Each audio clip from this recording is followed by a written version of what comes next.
From Qatar, from an Arab country, I welcome everyone to the World Cup 2022. Yes, that is the opening statement from the Emir of Qatar himself, Sheikh Tamim bin Hamad Al Thani Amir. People from all over the world gathered together to watch the first ever World Cup held in Arab and Middle East country. With that being said, there are many controversies surrounding the famous soccer event, from corruption allegations to human rights violations. What should have been a celebration turns out to be a scandal. How shocking.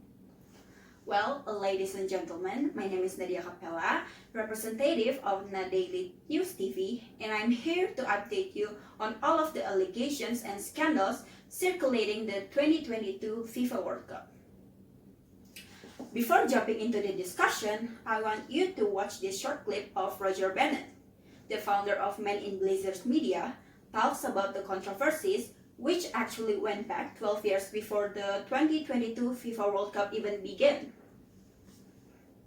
How does a World Cup end up being held in Qatar, a nation which is smaller than the state of Connecticut, where the temperature in the summer is 120 degrees, not fit for purpose in any way, shape, or form? Exactly as Bennett said. How? Well, turns out, back in 2010, FIFA awarded the right to host the 2022 World Cup to Qatar through bidding process. Qatar is a small country, smaller than the state of Connecticut. So how does a small country with very little chance of winning the bidding process won over mega countries like South Korea or United States? Well, suspicions and rumors began to arise, and the US Department of Justice alleged that Qatar paid bribes to secure the right to host the 2022 World Cup, although the latter denied the allegation.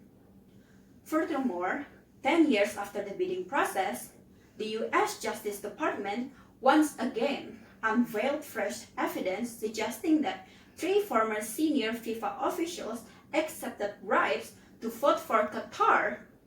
Yet, despite all the evidence that point out a corruption, Qatar still retains its right to host the 2022 World Cup.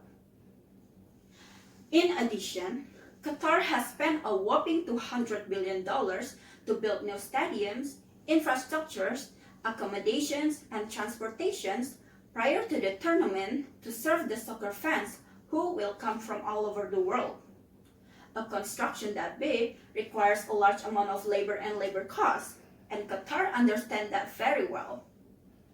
Qatar has successfully lowered down the labor costs by relying on exploitative work system, where immigrant workers from poor countries like Sri Lanka and Bangladesh were forced to work through the kavalah system, which forced workers to follow a series of legally binding contracts.